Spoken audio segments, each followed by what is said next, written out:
You know what that is? That is me karate chopping a line because I was just thinking about how there is such a fine line, but such a hard divide between wanting not enough and wanting too much. When we talk on Find Your Fairy Tale, we discuss ambition, we discuss striving to reach your full potential and reaching for your dream. And what I've realized with a lot of my guests is that people don't reach far enough. They're scared to voice that inner dream. So today, I'm really excited to have my former television agent join us because his job is essentially helping people find that fine line, walk that line between reasonable expectations and shooting for the stars. So when your fairy tale, when your career is helping others find their ultimate career, certainly you've learned how to make that be reality. So I'm excited to introduce you guys all to News VP. You'll find him online. Gary Brown. He is the Senior Vice President of Content for Meredith, which is a communications company. For those of you who don't know, television stations are owned by these big groups. And Gary, hello. Are you listening to music or are you listening to me? Oh, it was a great tune. No, I'm listening to you. How are you? I'm great. This is actually Gary tuning me out. Well, no, never. I'm great. I've missed you. For folks, I'm turning you up right now. Sorry for my hand, guys. For those of you who don't know how the TV business works, we start out, we're really young. We make a resume reel that shows who we are and what we can do. We send it out. And as we progress, we team up with agents who help us get to the next station. So at one point, before you decided to return to the news side of things, you were that life coach and negotiator for me. You put that very nicely. How would you put it? Oh, I would say firefighter, emergency handler. Had a lot of fire extinguishers in my day. Yes. Just a few. Well, for those of you who are watching right now, what Gary's up to now is really awesome. Not only do you brainstorm essentially local content in terms of the news that you're seeing at the station groups that you help manage and the digital content, you've launched a brand new show, turning People magazine into a television format. Let's start with that, and then I'm going to take you backwards to pick your brain.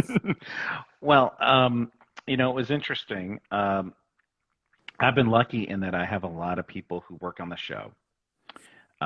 Great executive producer, showrunner Rob Silverstein, who ran Access Hollywood for 20 plus years. And he had a team. And so getting him was key. But the company, we bought Time Inc., their publishing titles, just before I joined in 2018. And this was talked about, but I never knew if I would be part of it. I didn't really think so. And then last December, my boss said, come to Phoenix, let's go to lunch. I live about a 45-minute plane ride away. So I flew over for the day. And he said, I want you to oversee this. I need you to help me get this done. We're going to do this next year. And so I'm like, okay. So I started going to New York City, a place, all those years in Rhode Island and Connecticut. I think I went there twice. Really? I know. I was just never, You were too busy. You were probably Well, one of the youngest news directors in the country at the time that you were working in Rhode Island, back before I was my husband's boss and you were my husband's boss. yes. And back when you were, I'll never forget the day Oh boy. a young Sorboni showed up anchoring the noon show at Oh, the okay. ABC As long as station it's just, in Providence. I was worried where that story was going. It could have been any number of disasters and debacles a young Sorboni had on TV, but just anchoring the Yes. noon, that's nothing. No, that was nothing back then. So I started going to New York City, and because we have facilities there that in our building, and then literally it was like March 10th or 11th. I interviewed the person we hired, Rob, to run the show in New York as everything's shutting down. Oh wow! Talk Like about we're timing. literally in the building, and they're sending memos out like we essentially don't want you to be in the building. Um, Oh, I flew home, and the world changed, completely. literally. And so, I went into news mode with the stations and all. And then I want to say it was April or May, my boss called and said, "We're still going through with this. So we're going to do this, and we're going to launch in September." I'm like, "Okay, we're Yeah. launching in September." And it was like, you've heard the term warp speed. That's what it felt like. And we started working really hard on figuring out what we needed to do and getting people hired and building a set. I told the story today to someone. The set designer, as you know me, I like a fancy set. You saw what I did in Providence, and so we're coming up with the design and stuff. And the guy who built it, he lived in Florida. He was he would have to quarantine. He had a quarantine to come to New York for 14 days. Welcome to my life. Yeah, here in Hmm. Florida. I can't Yes, go anywhere I know. because you can't get the No, time that you have off. You'd be quarantined and then you have to come home. yeah, exactly. He drove his mobile home, like trailer. He drove to New York from Florida, went 2 hours north of the city, and camped for 14 days. Wow. So Hey, he could do his that's quarantine inventive. there, That's inventive. and then came to the city and installed the set, and it was crazy. It was just, it's one of these things I should write a book about because it was just crazy trying to do it in that time. Um, and I told my boss two things. I said, "We're going to launch on the 14th of September because I'm not built that way not to. And we won't be running any air fryer infomercials instead. So we're going to launch. We're going to make it. We're going to get this thing on the air." At times, it felt like landing a 747 without landing gear on a short runway in a rainstorm. But Though, Gary, it's almost I think that's what has to happen. Maybe it's just because we are trained that way because of news. You hmm have to meet a deadline. But sometimes with the biggest challenges, if you don't give yourself that hard finish, that hmm hard out, you could daydream forever, hmm especially with the stuff that's really important and really big and kind of the shoot for the stars oh projects. yeah, You could just keep saying, what if, and then, and we will. But if you say, you know what was the day that you told them? So, what was the date? it was September 14th, which So is the September day. 14th, like you said, you know Yeah, what, this is happening. And then you didn't give yourself a choice. Do you think that's yeah. almost part of the recipe for anybody who's trying to break free of their norm is to give themselves a deadline, or is that too hard? I'm a cross it off the list kind of person. Me too. So I always have a deadline. Um, I don't like things undone. Like once I start it, I got to finish same day because if I don't, it's like it's hanging over me. And Yeah. partly that way is also because my job, when I would travel to the stations and do a station visit, I would like write the follow up as I was doing it in real Hmm. time because I couldn't come home and then write it up and then send it because I'd get behind because It needed to be fresh kind of in your mind. yeah. Yeah. And you know me, it was very like bullet point.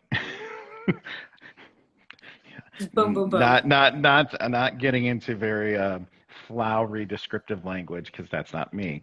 Um, so I would that's what I do. So yeah, I think you have to, and I think there a little level of stress is good, at least for me.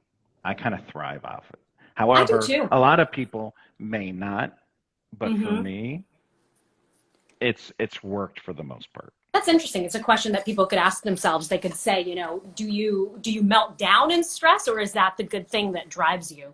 And if it is the driver, you can Yeah. almost invent a little bit of stress for hmm yourself by giving yourself those self-imposed hmm deadlines a little bit and making it happen. But I think it's interesting that you have gone back and forth on two sides of a career. And we also talk a lot about how I very. can't keep a job. Let's just face it. Oh, come on. This is by choice. Listen, everybody, don't you feel bad for him. This is by No, choice. He's got his own ladder. But it's interesting because people when they set out, they think, okay, like this is my happily ever after. This is what I want to be. I want to be an anchor or an author at such and such a place with this many books, with this many, whatever money. Maybe you said, I want to be a news director at. And then you were like, wait a second, I actually want to be an agent. What made you switch from running a newsroom to and having all of us crazy reporters running around making you crazy, turning amazing newscasts to then Oh, amazing. actually helping us get the jobs that we wanted? Because that's a pretty unique perspective. I don't know that there are that many agents who have been news directors. There are a few. Let me start though. When I was in the business, when I started, my goal was to be a news director before I turned 30. I didn't care where. I Mm-hmm. never had designs of I need to be But in the see, you gave yourself a top 10 deadline, the hard market, but I out. gave That's, myself a yep, deadline. I you gave did it. myself a hard out. And I did it when I was 25. I feel for those people who worked for me back then because I didn't know enough about life yet to be managing people. And then one day I'm driving to the station with the owner who was visiting, and he goes, Gary, so what do you want to do? I said, well, long term, I think I'd like to either be a consultant or a corporate. Mm-hmm. Having no idea what would happen in my crazy professional life. And that owner, years later, was the guy who gave me my first corporate job. Oh, wow. So um, it's crazy how it all works. But to answer your question, I had done 5 years. Uh, I was based in Kansas City, 5 years of travel, 22 markets to oversee, Wow.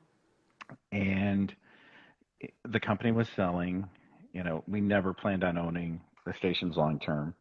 So I I looked around. I did some cursory, like, hey, Group X, would you have a job for me? That kind of thing. And timing wasn't right.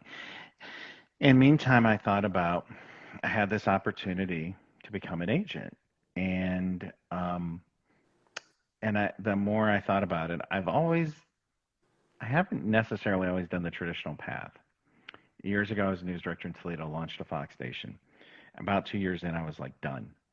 I'm moving to Phoenix without a job. I had a What little made bit you of, decide that? I, I was, I was probably burned out because I was working Mm-hmm. 6 days a week, doubles, all that stuff, because it was a small staff startup. And I just wanted to go where my friends were and just do that and do something for me, right? And I figured I'll get a job there. I didn't. Almost did, but I didn't. And then I got the call to go to Providence. Yeah. And that's kind of how it all happened. But so I've always kind of been I'm not saying I'm a risk taker because people would say, Gary, you're wound too tight to be a risk taker. But I've always tried, when I got something in my head, I had to see it through. Well, that's interesting because you knew that you needed a change. That's why you went without a Hmm. job to Hmm. Phoenix. And I think that that's part of the recipe for people finding where they belong is they have to listen to those gut instincts. And something was telling you, take a break, go somewhere new, go somewhere different. And you might not have gotten that opportunity in Providence if you had stayed where you were because you would have driven yourself right into the ground. You got to be able to roll the dice and believe in yourself. And, and I was lucky that I could and did. And look, a lot of all this, even when I was an agent placing talent, it was luck. And so what happened? I started talking, owner of the agency. It made sense. It kept making sense. And I'm like, you know what? I was excited about it. And that's the other part for me. When it starts feeling like a job Mm-hmm. versus I'm genuinely excited. When you Yeah. get the Sunday scaries, Mm-hmm. when all those things start happening, when you're not looking forward to it, and believe me, I have my days. I leave my home office and I'm like, what did I just do? um, I would, I, I, I truly love what I do, and so I'm passionate about it. I care. I look at every one of my stations, even though I'm not like they're pulling all the strings. I I love TV. I've been around it since I was 16. Yeah. And, I can't, can I imagine doing something else? Maybe. But if you have that kind of, if you're punching, and there's nothing wrong with people that punch in and punch out. Let me say that. I mean, in some ways, I'm jealous because I wish I could be that way, right? Because your job would be a little more stable because you wouldn't be moving every couple of years when you get bored. But for me, it's always been about that and challenging myself. And So for you, it's time for a change when the excitement is gone or when it almost feels like punishment. It's funny. I was sort of doing an or audit of my life, like what felt like punishment and why. And sometimes you don't even need a full mm, change. It's just, you don't need to leave it behind. You need to adjust the things within the confines. yeah, It's sort of related, but not really. But I was hating working out because guess what? I was doing it at 5 in the morning and I was too tired. So I had to figure out a new time to do it. And all of a sudden it started to feel like a reward to go for that run again instead of that punishment of you must get up in the dark hmm and go. So sometimes it just takes a mild adjustment, but you have to be in tune enough with yourself to know when something that should feel good is not feeling that way anymore. But I guess we're lucky that our jobs are part of that chemistry. Like you said, many people, it's like, all right, this is just how I'm going to pay my bills and I'll find my joy in other ways. And that's a personality thing. well, it's also for me, it's about learning. Hmm. Like I try to be a sponge, and I don't claim to know everything about what we do in TV, and I can learn from the people that I work with and stuff. So for me, it's ultimately feeling challenged. Like, what did I do today? And do I feel like I made a difference? Did I do something like that moved the needle? Yeah. Yeah. I mentioned once in another conversation on Find Your Fairy Tale, a photographer of mine in Boston, when I was there, I was being really hard on myself and I was like, I didn't accomplish enough today. I didn't do half the things that I wanted to on that to-do list. And he said, I never get mad at myself for that. I only get mad if I haven't experienced enough. If the day was boring and nothing really, turned my head or made me think, Hmm. then I'm pissed. But, laundry, laundry I can do tomorrow. And yeah, he's still in Boston, still experiencing all of the fun things that we did there. But that's just a really good outlook that I thought is accomplish versus experience, and what are you trying to get out of a day? Because when you were on the agent side of things, you constantly had to coach other people in achieving their dreams. And for me, that would stress me out to have that responsibility to say, okay, I'm going Oh, to advise that somebody goes here, or tell them not to take that money, or tell them wait for that job, or don't wait for that one. I mean, how did you handle all that? um, it was funny. What would kill me the most as an agent, I don't care if the client was making 40,000 a year and paying me peanuts, enough, you know, whatever it was. When someone lost their job, Mm, it was always like I'd come home and it'd be like, so and so lost their job today. They're out, and I got to make that up because I was commission only. So eat what you kill. Um, and so there was that, but it was also the fact that I knew for them they were out of a job, and that's hard. And and you then question, was it me? What did I do wrong? Am I not good enough? And all this and that. And a lot of times it wasn't anything more than a subjective opinion. Um, so that was one of the hardest things. And then it was also, you know, I would never say I was the best agent in America. And there'd be agents out there say, huh, yeah, you weren't.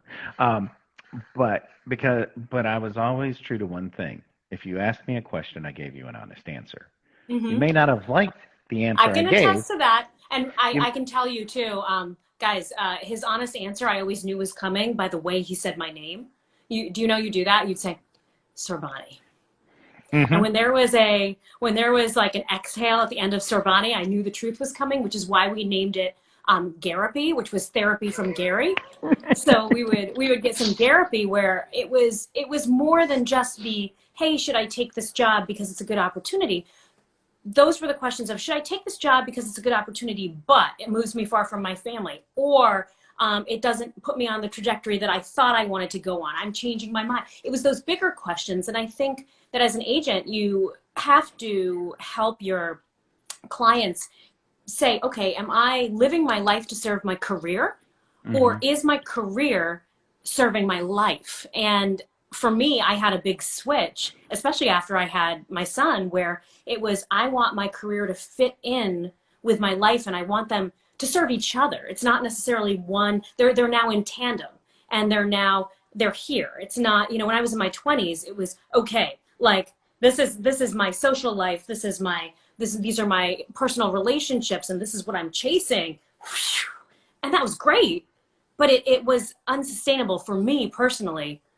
For more than a Well, decade I did it, but after that, you talk about being burned out. I remember. And then you had me doing every wild goose chase possible for all the things you always wanted to do in TV. But anyway, but you know, I two things.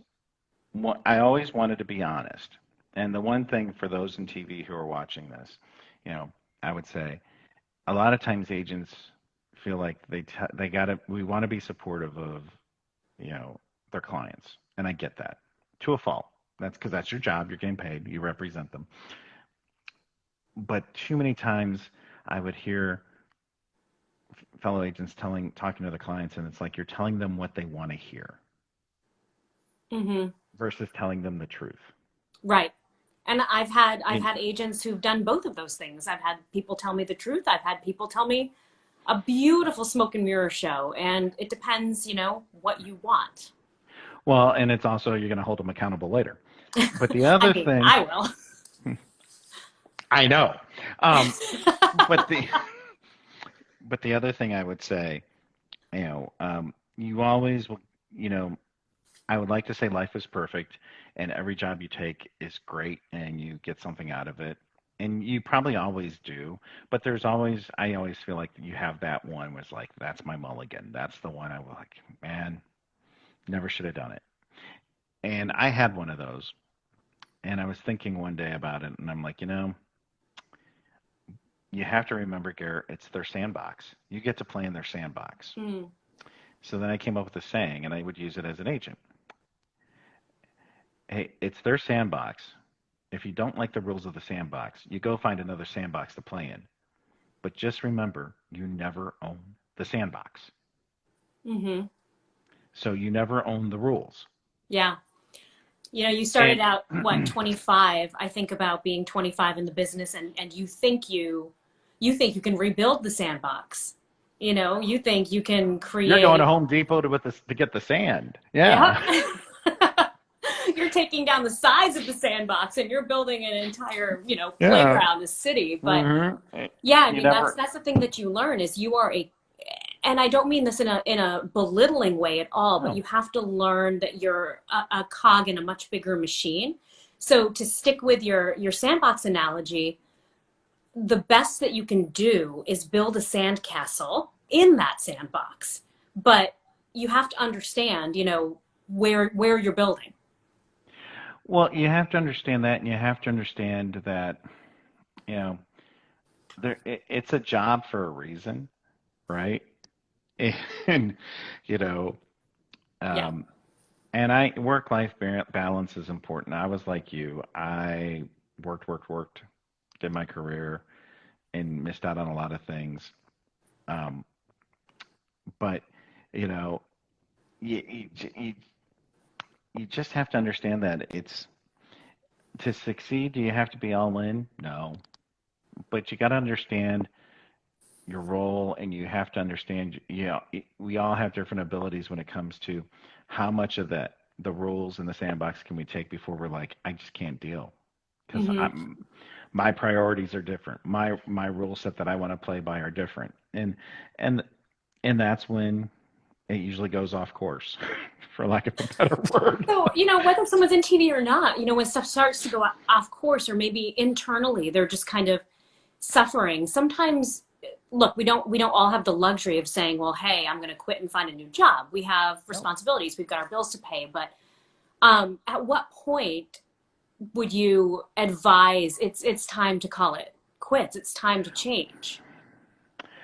Well, I think, and I had some of these conversations over the years when I was an agent with clients. It's like I had one client that I got them a job. They had a job, and I got them a new job where they wanted to go. They got fired. I got them a new job, and then I got them a better job than that in the same market, and then they lost that job, and it was like I had the heart to heart, and I said, "Okay, I can't do three saves in 1 year. You have Come to." on, you couldn't go in for number four? Come on. I said, you have to decide. You don't want to Yeah, work for what's going someone. on here? You don't want to work for someone. It's not Uh-uh. about TV. You just don't. You are driven by you want to run to your own beat, and that's Hmm. not going to work in TV. You got to deal with it, and it's okay. And and they got out. They did some interesting things, but they got out, and that's a hard conversation to have. But sometimes people need a break from what you're doing. If that's all you've known, Hmm. you need a break from it. You know. That's interesting. What do you think from that experience and your other clients? What are some of the biggest mistakes people make when it comes to shooting for that fairy tale, that happily ever after, in terms of expectations versus work versus how long it takes, how fast it is? Well, look, we all had. I think we all have these ideas of where you think you can be or will be when you're age, whatever, right? Um, you had these goals. Some people have goals. I want to do this by this date, like what I did. Um, but karma is such a, you know what? It's like the universe, the universe self-corrects, the marketplace self-corrects. Mm-hmm.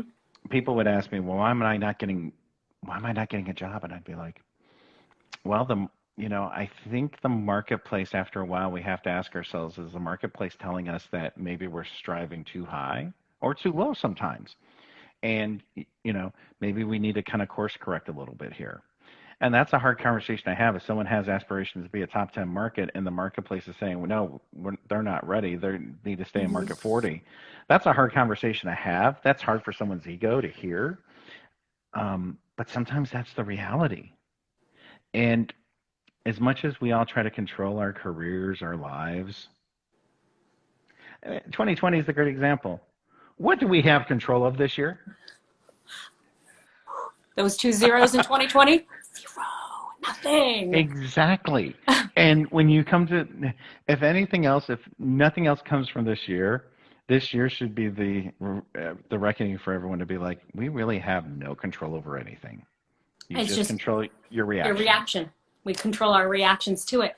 And I think, I mean, the good side of that is all of the ways that everyone from corporate levels to businesses to entrepreneurs to families to school teachers, like the way that we have adjusted is just the the amazingness of human nature, that we say, okay, well, we can't control that, so we will control this and still find that happiness, we find our ways.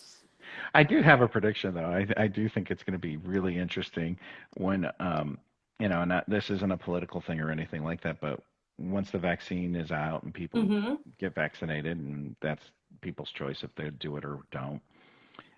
I think 2021 is going to be one heck of a party. I, Okay, I, I, I like I how you truly, think that you're I saying it's truly do. 2021. I'm just like, please let it be 2021 I'm, and I'm not being, 2022. I'm being optimistic, but I really Oh, think my prediction is summer 2021. It's going to be very interesting to see people because you when haven't the been able to see. world turned into Woodstock. Well, yeah, right. It's a I-team investigation tonight at 11. Um, but think about it. Like you haven't been able to see your parents, right, up in New Right. No, I England, haven't, because I would, same and thing. I would have to quarantine for yeah, 2 weeks. And even if I got them down here, once they were here, we'd have to like distance across the porch. And it Florida is, the numbers just aren't safe for high risk and folks. you don't want to risk it. And that's Nope. the same thing. Like I did two trips. I drove to Phoenix in September for work, and everyone in my house evacuated to my in-laws' house to Yeah. be for 10 days. Then when I went to New York City, beginning of October, I came home to, and I made fun of it, my bubble. I think I The saw pictures of that. You had a Yes. plastic curtain blocking off your office and your area where you stayed because I Yeah. mean, you've got a young family. So Hmm. you don't want to possibly expose them. And I have my mom who's in the high risk for her age because of Yeah, age so on both living ends of the here. spectrum there, yeah, you have to So be super yeah, careful. so we were careful and we did that for 10 days and people were like, "You're doing what?" And I'm like, "Yeah." And then they're like, "So is this a vacation?" I'm like, "Well, not really because you know, I'm limited to a bedroom. I have a bedroom, a bathroom, and my office for work." So, you know, so there's that. But but when you think about what everyone's gone through this year, like people aren't taking vacations because where are you going Hmm. to go, Right, right. right? I mean, I'm like, someone's like, well, why don't you just take time off and hang out at home? I'm like, what am I going to do? My office is here. Like, I'm going to really not work and my You're office. going to get lured in. Workaholics don't know how Oh, to take yeah. vacations at Oh, home. You have yeah. to cut And yourself off. I fully admit that. It's like we would have to lock the door and I wouldn't have access to the key. Um, and so I just am like, you know what? 2021, though, I believe, you know, people, I hope what comes out of all this is people a newfound appreciation Hmm. for life Yeah, for and time, to for being able to overlap with strangers and crowds anywhere you want. That freedom of and just to just live. yeah, You know, I feel like we're living, but we're trying to like duck and jive and stay away from getting sick and all that, and keep your family safe and stuff, and yourself safe, and your coworkers safe. And it's just like, man, not that we won't still have to, we will, but I think when there's some normalcy that comes back, it will be real interesting to see what happens. I'm kind of looking forward to it, just to be like, yeah. we can go on vacation again. One of Not like it. our viewers here just said gratitude, and that kind of sums it up. It's just in one word, gratitude for the Hmm. simple things, for the small things that we took for granted. And yeah, Hmm. we are probably forever going to change course in the way that we see the world in terms of risk, but to have it be changed habits versus constantly in the forefront where you're second guessing everything that you do. That's what I really can't wait to have happen. I mean, that's, I guess, that's the short term fairy tale, right? Is that we just get back to normal life. Well, or close thereof, or a new normal, but at least that where you can move about and not have to worry and not have to worry about, X, Y, and Z. So that's my fairy tale right now. I know it's not. I think it's a lot of people's. I Did I you have a know. favorite fairy tale growing up? Do you have one that you still like? Oh gosh, Mine is I The I Little Mermaid because she's willing to sacrifice everything for what she wants the most. And she knows it like through and through to her, every fiber of her being. She knows that that is what she wants. That level of certainty and resolution, I love. you see. I clearly am aging, or I'm just going crazy because I don't remember one to say um, Yeah. this is my favorite. But I'm sure I will soon. Once my little guy decides he wants to start reading more and all that. So Yeah, then they'll be in yeah. your head whether you like it or not. Gary, if you had to finish the sentence to find your fairy tale you need to, or to find your fairy tale you should, is there advice that you could sum up from your adventures in agent being an agent and also leading newsrooms? Because with newsrooms too, it's not just the people that you're making decisions about, it's the coverage, it's what you're serving to a population in need of information. So in many ways, you're helping to provide the facts that allow people to make the decisions for what they want, what they strive for, what they think is Well, possible. So with find your fairy well, tale. what we do today, I'd say to the people who are journalists watching this, we report history. It's the first chapter. Now, you could say this year it's unprecedented, but every story, everything you do has the potential to make history. And I don't mean that in like an overblown sense, but it will go. We record what happens in the world, right? And thus it becomes history. So I think about that. Then I think about from what I would say to the fairy tale is, y- you have to know yourself, but you also have to give yourself. I think you almost have to be apologetic to yourself to allow yourself to make mistakes. I think too many people, they try for something, it doesn't work, and they're like disappointed. They're disappointed, obviously, and then they blame themselves. What could I have done better, different? And I go back to, it's not necessarily anything you did or didn't do. It's this wasn't it. There's something else coming. We just don't know what it is yet. And I think I would say that back when I was an agent to my clients. I'd say, well, it's out there. Do We you just see me don't know laughing? when. Do you see me laugh? I'm Yes. like, I've heard that before. That's the Gary right there. The Gary therapy right there is there's something different coming. Or maybe it's nothing different, but the only thing that will change is your perspective. Well, That can well, also make the whole world feel like a different place. let's look at you. Okay. But You weren't you know anchor writing a book. I'm going to write this book, and I remember that.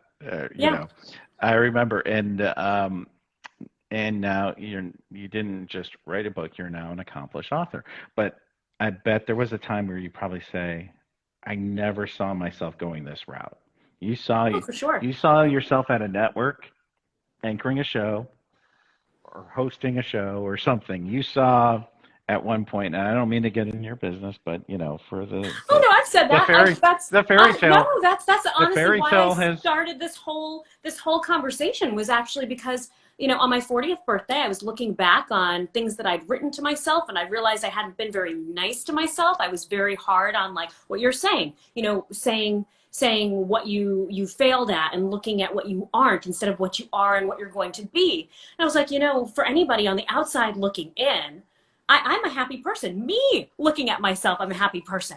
But I have just as many dragons of doubts as the next person. And when I look at the different course that my life has taken, I wouldn't change one thing. I'm happier now than I ever have been. But my 20-year-old self didn't know my 40-year-old self. well, my soon-to-be 50-year-old self. But anyway, you know, and it's weird that way when you think about it because it's like, look, at the end of the day, if it was all gone for me tomorrow, I would look at it this way and say, did I do what I wanted to do? Professionally, yeah. You know what? If it if I became a greeter at Walmart, and there's nothing wrong with that but if that was what, I'd be okay because you know what? I did a lot of things and it was really good to me, this profession. I changed, I evolved, and some things I didn't. But, also too, if you're constantly going after the job, the profession, the professional thing, you can't forget about life. Mm-hmm. And, here I am 49 with a 3-year-old. So you know, things happen. Everyone's Hey, I'm path is 40 with a different. 5-year-old. I'm right behind you. I'm right But those, there. I but get those it. extras, but the extra years do take a toll on your ability to sleep. Please. I haven't But slept ever. I I was, always joke that if you could shave 10 years off the end of my life and just give me the ability to stay up 24/7 now, I'd probably make that trade. well, I yeah, hate sleep. but people, my coworkers, they're like, "You're always up." You're like, "Are you always working?" I'm like, "No, because I'm usually chasing a 3-year-old around playing tag in the house." Right, you're Um, playing. Hi to people who are saying hi to us. yes, hello. Um, but it's crazy. But the one thing, if I had a wish for myself, and I don't, I always try to look back and say no regrets, right? Yeah. You live, you do things, you experience life. And if there was one thing I'd say, looking back at it, my path's my path. I didn't really choose. Well, some of it I chose, some of it was chosen for me. And I think that's with everyone. Mm-hmm. There's probably times where I say, what if I didn't push so hard with the career? Where would my personal Gary B, where, you know, when I've done all the things, because like I tell when people say, "Have you ever traveled out of the country?" Well, I've been to Canada. Does that count? I mean, Yeah. literally, like it's like that. They're like, "What? You never went to Europe?" And I'm like, "No, it just Hmm. never was." You know, so things like that. So that's going to happen some point in my life, probably when I'm have my walker and and Colt can drag me around and all that. But no, it's just you have to when you realize you have no control over the ride of life and you just decide to be in the passenger seat, I think it's a much better experience.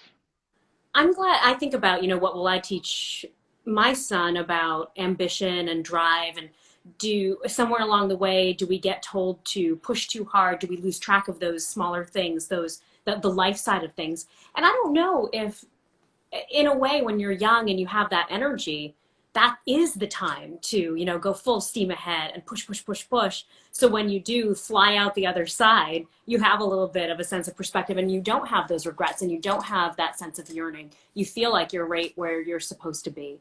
For me, I went from covering the Boston Marathon bombing to moving down here with no job, pregnant, and not knowing a Remember it single well. person. And do you remember the job that you got me, that my first job here? Do you remember it? Oh, oh gosh, what was that? Home Shopping Oh, Network. that's right.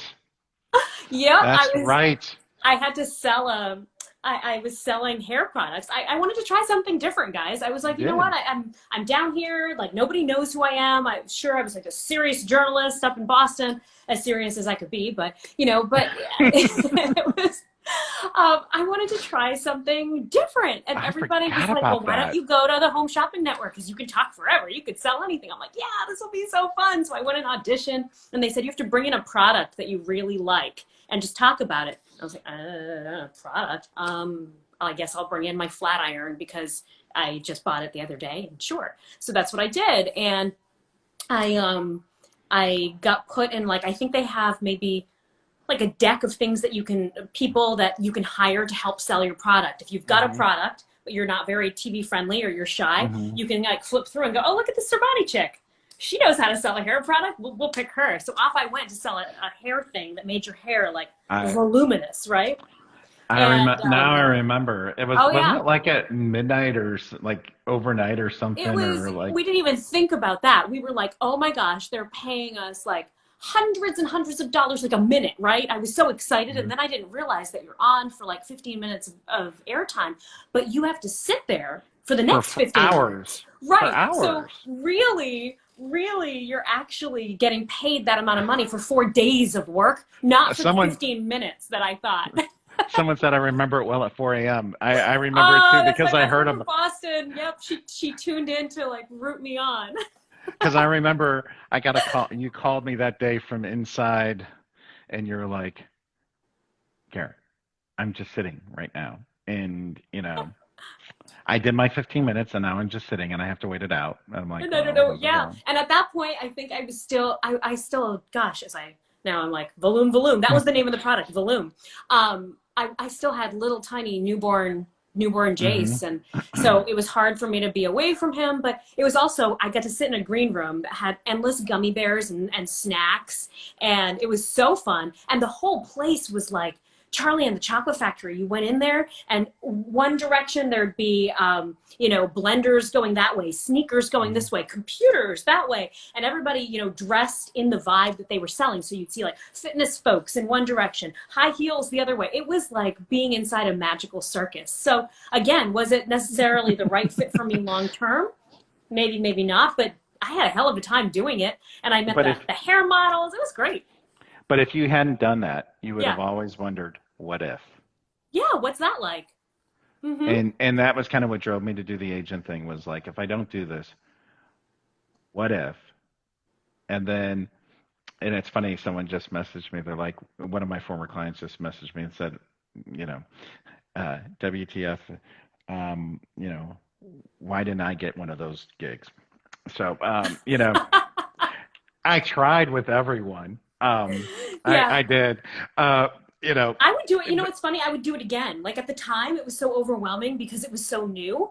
But looking back on it, if if I hadn't taken it so seriously, I think I would have had. And yes, I did, guys. I took it seriously. I took that I took everything seriously because I wanted to do a good job.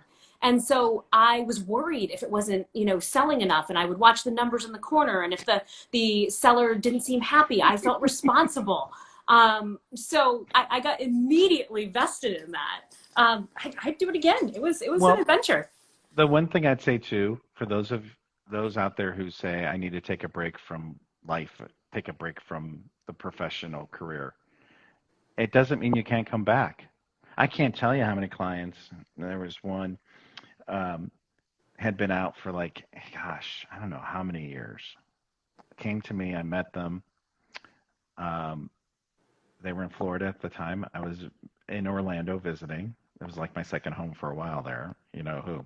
Um, and I had a few clients there, and I met someone, and they were like, and I really got a kick out of them. And then I'm like, you know what? I'm going to get you back in TV. And I did. And the point being, not just about TV, but anything you do, if you really want to get back, the breaks aren't fatal. And I think they're kind of cathartic. I think that's might be the most important point that you made tonight, because I think everybody is deathly afraid of listening to the small voice inside that says rest, or says slow down, or says change course, Mhm. because what if they're wrong, and what if they never get back to where they were? But that's great. That's great if you're not back to where you were, because where you were is what just sent you in this spiral that made you Well, not want to be there anymore. it's also about perspective. Mm-hmm. You gain a lot more when you're not in the grind. Like when you took the time off, Mm-hmm. moved to Florida, and you were so wired to not be sitting home, not working. That was so not you. And I think we had a call a day, I think, because you were just like you just couldn't. I You didn't know what to couldn't. do.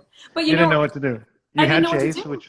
but still, it was an issue, and you don't know what to do, and it's hard to unwire yourself to not think that way. And it's like, I keep telling myself if I had to do it again, I would enjoy it. Like when Mm-hmm. whenever you're in between jobs, your immediate reaction is, I can't be unemployed. Right. Gotta get a job, gotta get a job. And let's face it, we do because we have responsibilities. But then it's like if you get the right package or whatever, and you can enjoy it and can take that trip somewhere and can disconnect a little bit. I don't know what that would feel like because I've never been able to do it, but I'm willing to learn. No, if I But hadn't had that's that break, I would not have researched and found the literary agent that I found who was hmm able to get my first book published. I never would have had the time to do that.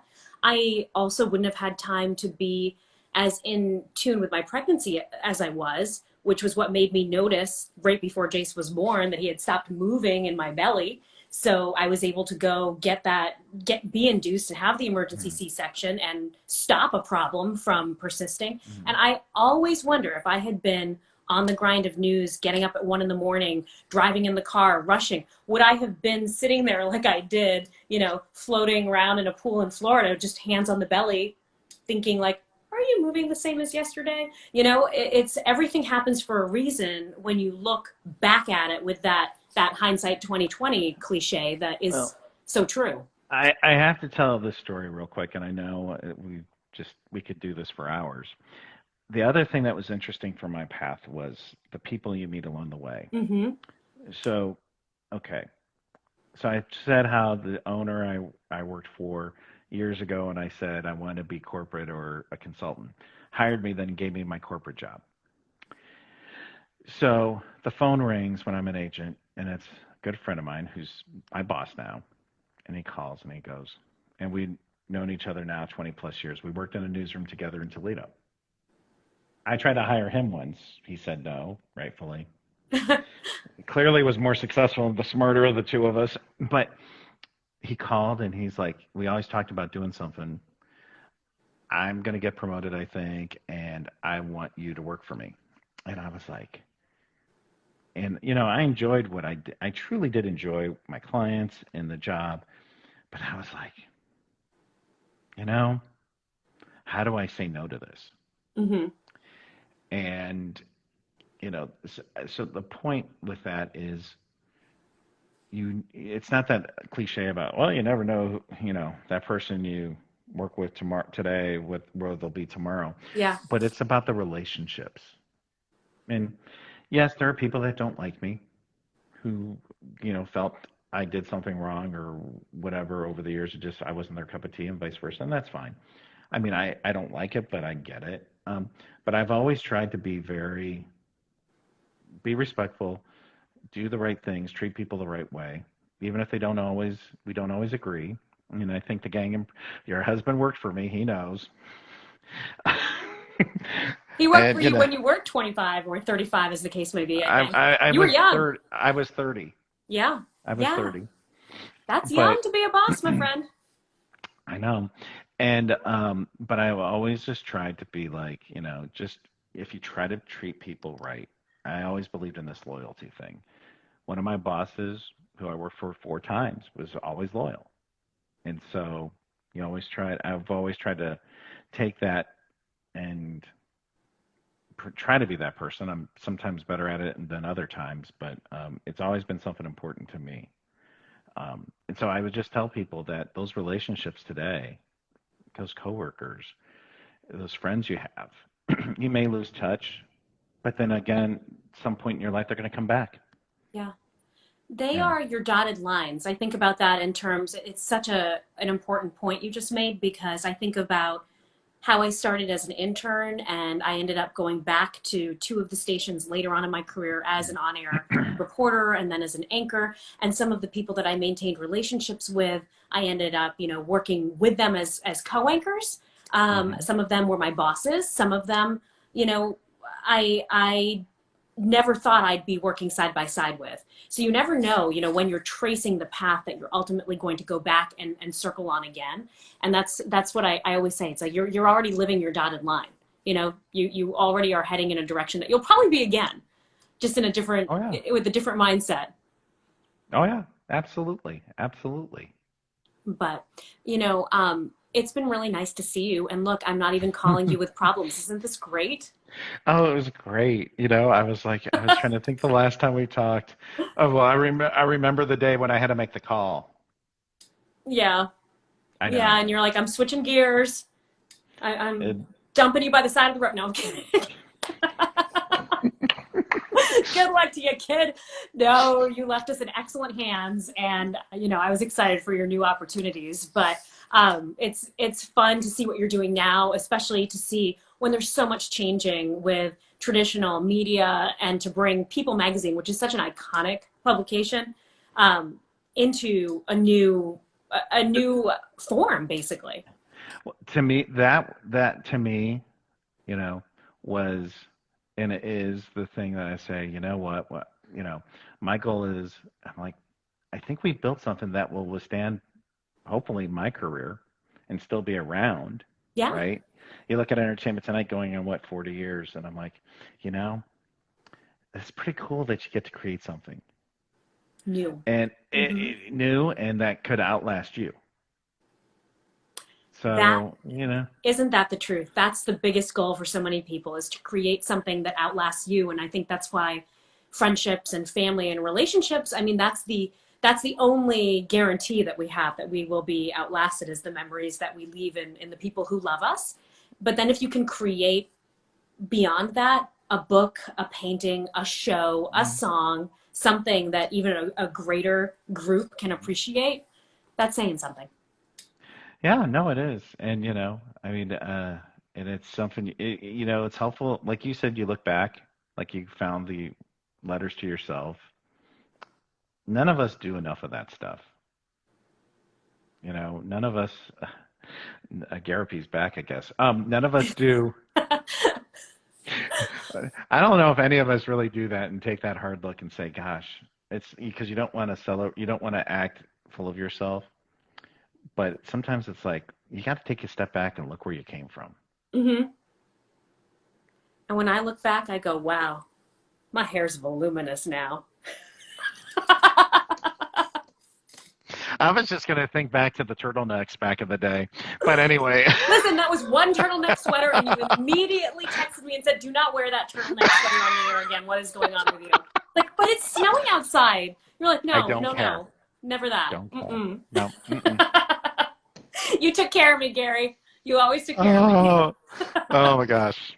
It was great to see you. Same here. Let's do Take this care. again soon and keep us posted on people and everything. And I will watch your Instagram for, I would say it's you, but you know who I'm watching for, right? I know yes.